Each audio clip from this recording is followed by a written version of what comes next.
Degree అందరూ ఇస్తారు. Career కి క్లారిటీ ఇచ్చేది మాత్రం కాన్ఫిడో. బెస్ట్ యూనివర్సిటీ సీట్ తో పాటు సెటిల్ అయ్యే స్కిల్ కూడా గ్యారంటీ. నా బుజ్జి కదా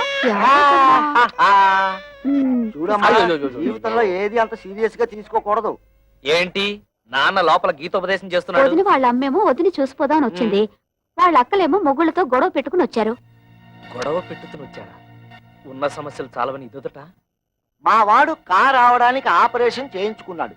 పోనీ కా వచ్చిందా అంటే అది లేదు. టంగ్ ఎక్సర్సైజ్ పేరుతో 4 రోజులలో అని ఊరంతా తిరిగాడు. దాంతో నానా అల్లరి అయింది తెలుసా అమ్మా. నాన్న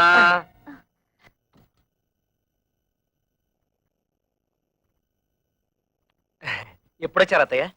కవిత, అందరూ భోజనాలు చేశారా? భోంచేశారండి. ఏమండి, అక్కయ్య వాళ్ళ ఇంట్లో గొడవ పడి వచ్చేసారండి. ఏం జరిగింది? బయట నిలబడి గొడవ పెట్టుతుంటే ఏం బాగుంటుంది? ఏదైనా ఉంటే లోపల కూర్చుని మాట్లాడుతుందాం రండి. మేము నీతో రిలేషన్షిప్ కోసం రాలేదు. ఆవిడ ఎక్కువ సంపాదిస్తుంటే అశ్విని వారి సున్నిపిండితో నలుగెట్టు కుంకుడుకాయ పులుసు వచ్చి తాలంటూ, అంతేగాని మా ఇళ్ల మీదకి వచ్చి దెబ్బలాడిందా నా బ్లడ్ షారు మరినట్టు మరిగిపోద్ది. పెళ్ళాన్ని కంట్రోల్లో పెట్టిన వాడి ఆటోలే కంట్రోల్లో పెడతారా? ఇంకోసారి మీ ఆవిడ మా ఇంటి మీద పంపించావా డ్రైనేజ్ బద్దలేపోతారా? వాళ్ళింటి తెల్లి వాళ్ళతో ఎందుకు గొడవ పెట్టుతున్నావు? వాళ్ళు ఇష్టం వచ్చినట్టు మా అక్కయ్యని కొడితే నోరు మూసుకుని ఊరుకోవాలా? అడగక్కర్లా? ఆదిగొచ్చిందండి పెద్ద జడ్జి గారు. పులుసులో బెల్లం ఎంత వేయాలో తెలియదు గాని. ఏంటి అక్కడే నుంచి తమాషాలు చూస్తున్నావు? అసలు నీకు నేను చెప్పాను, మీ నాన్న దగ్గరికి వెళ్ళి 1,00,000 రూపాయలు తీసుకురావంటే ఈ ఆటో ఇంటికి వచ్చి ఆటలాడుతున్నావా? ఇంకా ఎంతకాలం కీపింగ్ చేసి అన్నం పెడతాడు రాయే. ఏంట్రా పిచ్చి తొత్తలా మాట్లాడుతున్నావు? అవునరా, మేము మున్సిపాలిటీ పిచ్చి కుక్కలు, నువ్వు ప్లానింగ్ మాస్టర్. చూసావా అన్నయ్య, ఈ ప్లానింగ్ ప్రకారమే అత్తగారిని, నీ పిల్లని, నా పిల్లని ఎంట్లో పెట్టుకుని ఆడి మీద వచ్చే డబ్బులతో ఇంకో 2 ఆటలు కొందని ప్లాన్ చేస్తాడా? ఏదో బుద్ధి లేకుండా మాట్లాడుతుంటే మీరు కూడా ఏమిటండి వాడితో చేరి? అసలు ఇదంతా నీ వల్ల వచ్చింది. బాబు, దాన్ని ఎందుకు అలా కొడుతున్నావు? తొట్టాలా చంపాలా? ఇది పెద్ద నాయుతురాలు నాగమ్మ. ఆళ్ళ పిల్లల్ని వాళ్ళు తొట్టుతుంటే తీరి తెందుతండి. ఈ నిందలను నేను భరించలేను. ఏయ్ ఇట్రా, జీవితంలో కష్టపడి ఒక ఆటో కొనుక్కుని కొత్త ఇన్స్టాల్మెంట్ తో తట్టుతుండ నేను ఏడుస్తుంటే మధ్యలో ఈ గొడవలన్నీ నా చెందుతండి. నా చెందుతాయా? ఏమే, మొగుడు తిట్టినా కొట్టినా అక్కడే పడుంటే ఇంత అవమానం జరిగేదా? ముందు ఎవరైనా వాళ్ళు బయలుదేరండి. బాబు, వాళ్ళు మీతో తగ్గు పెట్టుకుని పరా ఇంటికి రావడం తప్పే. దానికి నేను క్షమాపణ కోరుకుంటున్నాను. మీకు కావాల్సింది డబ్బేగా, దాన్ని నేను ఏర్పాటు చేస్తాను. ముందు వాళ్ళని తీసుకుని ఇంటికి వెళ్ళండి అయ్యా. ఇలా మంచితనంగా ముందు చెప్పుంటే ఇలా దెబ్బలాడుకోవడం కాదు, ఇలా కొట్టుకోవడం కాదు. అత్తగారు, మీ మాట మేము నమ్ముతున్నాం. మీ మీద గౌరవంతో వాళ్ళని తీసుకెళ్తున్నాం. కళ్యాణ్ కూడా రమ్మని చెప్పండి. ఏయ్, దాన్ని కూడా రమ్మను. వెళ్ళండి. ఏమిటి నువ్వు మాట్లాడేది? అవును, మీరేం చేస్తారో ఎలా చేస్తారో నాకు తెలీదు. మనిషికో 1,00,000 రూపాయలు ఇచ్చి తీరాల్సిందే. నా కూతుళ్ళు రోజు వాళ్ళ చేతిలో దెబ్బలు తింటనే చూడలేదు. లేకపోతే నోరు మూసుకో. 1,00,000 రూపాయలు కాదు కదా, 1,00,000 పైసలు కూడా ఏమైనా నాడు చెప్పాను. మళ్ళీ అది ఈనాడు చెప్తున్నాను. ఉన్నదంతా కూతురు దోచిపెట్టి కొడుకుని దిక్కుమాలి అని చెప్పమంటావా? ఉన్నదంతా దోచిపెట్టమంటలేదే, ఉన్న దాంట్లోనే కొంత ఇమ్మంటున్నారు. వాళ్ళేదో సొంతగా వ్యాపారం చేయాలనుకుంటున్నారు. వాళ్ళకి సాయం చేయాల్సిన బాధ్యత మనకి లేదా? మన కూతుళ్ళు బాగుపడాలంటే మనం వాళ్ళకి డబ్బిచ్చి తీరాల్సిందే. ఇది నా నిర్ణయం. ఏంటే నాకు చెప్పకుండా అక్కడికి వెళ్ళింది కాకుండా తిరుగుతున్నావు? నాన్నా రా బాబు రా. వెళ్ళిన పని ఏమైంది? లోన్ ఇస్తానన్నారా? 10 లక్షలు కాదు 15 లక్షలైనా ఇస్తా ఉన్నారు. కానీ ఆస్తి ఎవరి పేరు మీద ఉంటే వాళ్ళ పేరు మీదే లోన్ ఇస్తామని బ్యాంక్ వాళ్ళు చెప్పారు. లైసెన్స్ వ్యవహారాలన్నీ మా మామగారు చూసుకుంటానన్నారు. ఆస్తి మాత్రం నా పేరు మీద ఉంటే చాలు. ఆస్తి నీ పేరు మీద ఉంటే లోన్ ఇస్తారుగా? తప్పకుండా ఇస్తారు నాన్న. అయితే అదేదో నీ పేరు మీద మారుస్తాను. పత్రాలు అవి రెడీ చెయ్యి. నాన్న, డాక్యుమెంట్స్ రెడీ చేసి తీసుకొచ్చాను. నువ్వు సంతకం పెడితే చాలు.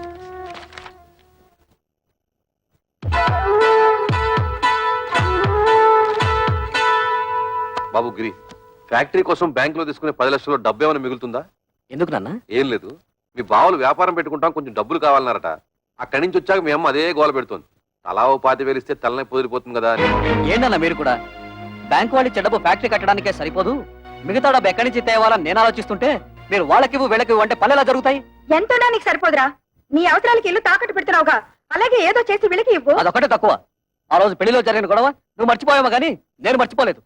అటువంటి లో క్లాస్ గాళ్ళకి ఇచ్చేదేంటి? గిరి, ఏమిటా మాటలు? నువ్వు ఊరుకో. మీరు ఊరుకోండి అన్న, మీకేం తెలీదు. అసలు ఇంటి పిల్లల్ని ఎందుకు చేసుకున్నారో తెలుసా? ఆస్తి మొత్తం కాజేయడానికి.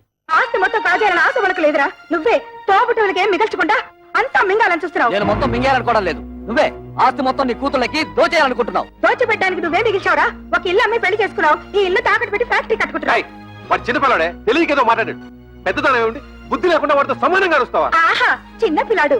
తల్లితో ఎలా మాట్లాడాలో తెలియని బుద్ధి లేని మీ కొడుకు బుద్ధి చెప్పడం చేతకాక నా మీద ఎదురు చిద్దలేస్తారు. ఏంటి నీ పుత్రం? నాన్న, నా కోసం మీరు తగులు ఆడుకోవద్దు. నేను ఫ్యాక్టరీ కట్టడం ఇష్టం లేకపోతే నాకు ఈ ఆస్తి వద్దు, ఇల్లు వద్దు, మొత్తం మీ కూతుళ్ళకి మీరే కట్టబెట్టుకోండి. ఏయ్, అవే. బాబు గిరి, అది పిచ్చిది, ఏదో బాగుతుంది. అంత మాత్రం నువ్వు ఇల్లు వెళ్ళిపోతావా? ఆగరా. వద్దు నాన్న, నేను బాగుపడటం మీకు ఎవరికి ఇష్టం లేదు. నేను వెళ్తాను. నా మాట వినరా? నా నాపద్దు, నేను ఎక్కడికైనా పోయి అడుక్కునే తింటాను కానీ ఈ కొంపలో ఒక్క క్షణం కూడా ఉండను. పోరా, పోతే పోనండి, మీరెందుకు ఆపుతారు? ఏం కూర్చో? కన్న కొడుకుతో మాట్లాడాల్సిన మాటలన్నవి. వాడు అడుక్కోవడానికి కదే నేను కష్టపడి ఆస్తి సంపాదించింది. ఆడపిల్లల్ని ఏనాడైతే అల్లుళ్ళ కాళ్ళు కొడి కన్యాదానం చేశామో ఆనాడే మనం చేతులు కొడుకున్నట్లు లెక్క. నాకు నా కొడుకు బాగుపడటం ముఖ్యం, మిగతా వాళ్ళు ఎలా పోయినా నాకు సంబంధం లేదు. బాబు, నువ్వు లోపలికి వెళ్ళు. ఆహా, ఈ సమస్యకు మంచి పరిష్కారం ఇచ్చారండి. ఆడపిల్ల ఎలా పోయినా పర్వాలేదు, మగాడు మాత్రం బాగుండాలి, అంతేగా? ఏమిటండి పెద్ద మగాడు వరగబెట్టేది, ఆడకు తరగబెట్టేది? ఎందుకంటే ఆడవాలంటే మీకు ఇది చిన్న చూపు? మిమ్మల్ని కట్టుకుని నేను ఆడదాన్ని, మిమ్మల్ని కన్నా మీ అమ్మ ఆడది. పెళ్ళం రాగానే మారిపోయేవాడు కొడుకు, మొగుడు వచ్చిన మమకారం వదులుకోది కూతురు. వాళ్ళని కనడానికి కారణమైన మీకు సమానత్వం లేకపోయినా 9 నెలలు వాళ్ళని మోసి కనీ పెంచి నా కడుపు తీపికి అందరూ సమానమేనండి. అంటే నా కడుపు తీపి లేదంటావా? మీకున్నది కడుపు తీపి కాదండి, కొడుకు తీపి. నోర్మోయ్! ఆగండి, మీరు కొడితే సహించే శక్తి నాకు ఇంక లేదు. మీరు మీ కొడుకు కలిసి నా కూతుళ్ళని మోసం చేస్తున్నారు. నేను మిమ్మల్ని పెళ్లి చేసుకుని వచ్చినప్పుడు 25 తులాల బంగారంతో వచ్చాను. ఇప్పుడు దాని విలువ 100 తులాలు. నా డబ్బు నాకు పారేయండి, దాన్ని నా కూతురికి పెట్టుకుంటాను.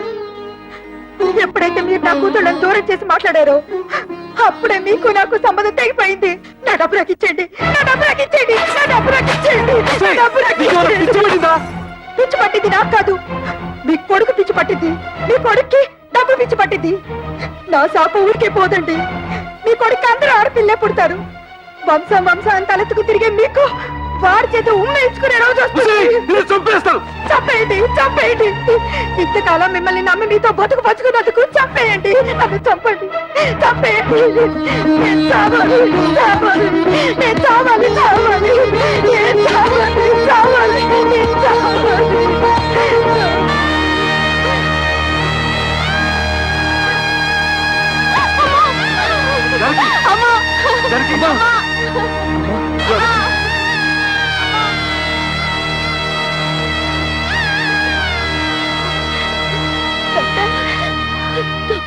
మా అమ్మకేం పర్వాలేదుగా? చెప్పండి డాక్టర్. స్తంభానికేసి తల కొట్టుకోవడం వల్ల తలలో రక్తనాళాలు చిట్లిపోయాయి. దానికి తోడు బీపీ కూడా ఎక్కువగా ఉంది. మా ప్రయత్నం మేము చేశాం, మీరంతా ధైర్యంగా ఉండండి.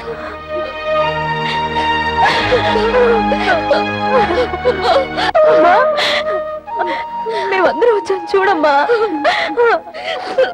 అమ్మా, అక్క వాళ్ళు వచ్చారు, ఒక్కసారి చూడమ్మా, కళ్ళు తెరిచి ఒక్కసారి చూడమ్మా. నేను కవితను వచ్చానమ్మా, చూడమ్మా.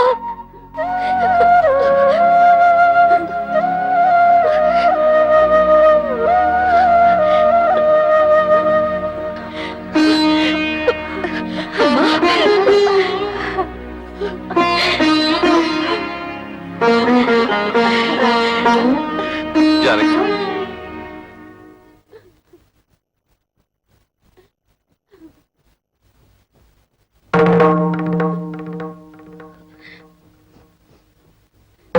అమ్మా,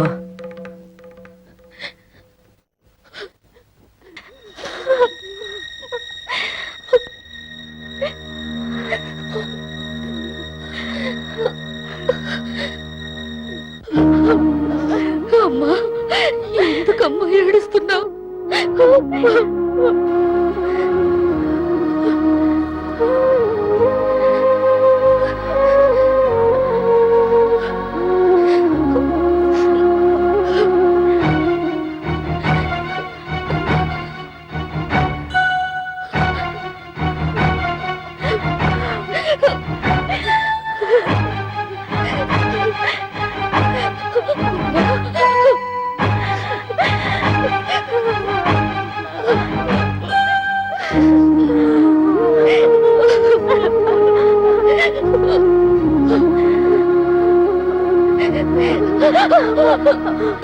జానకి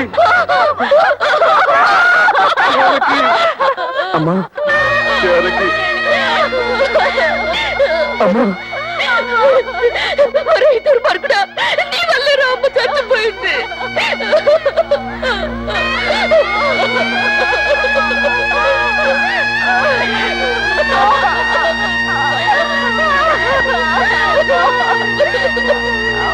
వాళ్ళ నుంచి నేను ఉద్యోగం వెళ్ళడం లేదు. ఏ నీతేం వచ్చింది? మర్యాద ఇవ్వని మగాడికి నేనెందుకు సంపాదించి పెట్టాలి? మర్యాద? నేను నీతే మర్యాద తప్పు చేశాను? ఓహో, మా బ్రదర్స్ చెప్పినట్టు నీ తాళ్లతో పసుపు రాసి పిస్తాలా? మిమ్మల్ని ఎవరు పిసుకమనడం లేదు. మగాళ్ళకున్నట్టే ఆడవాళ్ళకు కూడా ఆత్మాభిమానం ఉంటుందని తెలుసుకుంటే చాలు. ఆ? నాకెందుకు తెలీదు? ఎప్పుడో తెలుసు. పెద్ద తెలుసు. తెలుసుంటే ఆ రోజు మా అమ్మ వచ్చినప్పుడు నన్ను చెయ్యెత్తు కొట్టేవారా? మా అక్కల్ని బయటికి వెళ్ళమని అనేవారా? మీ అందరి నిర్వాకాలు తట్టుకోలేక ఆవేదనతోనే మా అమ్మ చచ్చిపోయింది. మా అన్న చివరికి కట్టుకున్న మొగుడు కూడా అంత స్వార్థపరలే. అంతేగాని ఉద్యోగానికి వెళ్ళనంటావు? నేను వెళ్ళను గాక వెళ్ళను. వెళ్ళతే వెళ్ళతావు. నువ్వు సంపాదించకపోతే నేను సంపాదించలేను అనుకుంటున్నావా? హే? దాని సంపాదన లేకపోతే నేను ఫ్యామిలీని పోషించలేను అనుకుంటోంది. ఒతే వత్త ఆటోతో 10 ఫ్యామిలీస్ ని పోషిస్తాను. చూపిస్తున్న తడాత ఏంటో.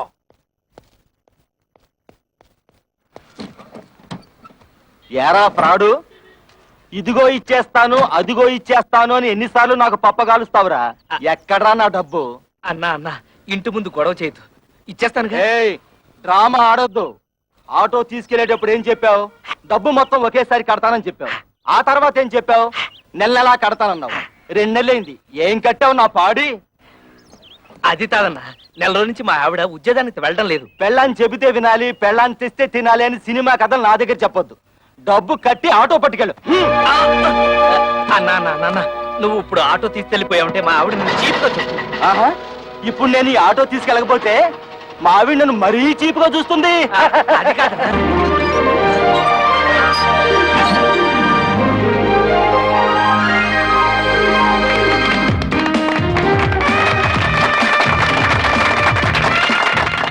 చప్పట్లు కొడుతున్నావా? సిగ్గులేదు? కన్న తండ్రివి నువ్వు ఇక్కడ ఉండగానే వాళ్ళ మామగారి చేత ఫ్యాక్టరీ ఓపెన్ చేస్తున్నాను నీ కన్న కొడుకు. ఎవరు కట్ చేస్తే ఏమిటయ్యా? ఒరే శంకరం, నిన్ను ఇంత ఇన్సల్ట్ చేసిన తర్వాత కూడా ఇంకా నీ కొడుకు నువ్వు సపోర్ట్ చేస్తున్నావంటే వాడు నీకేదో చేతబడి చేసి ఉంటాడు. నువ్వను రా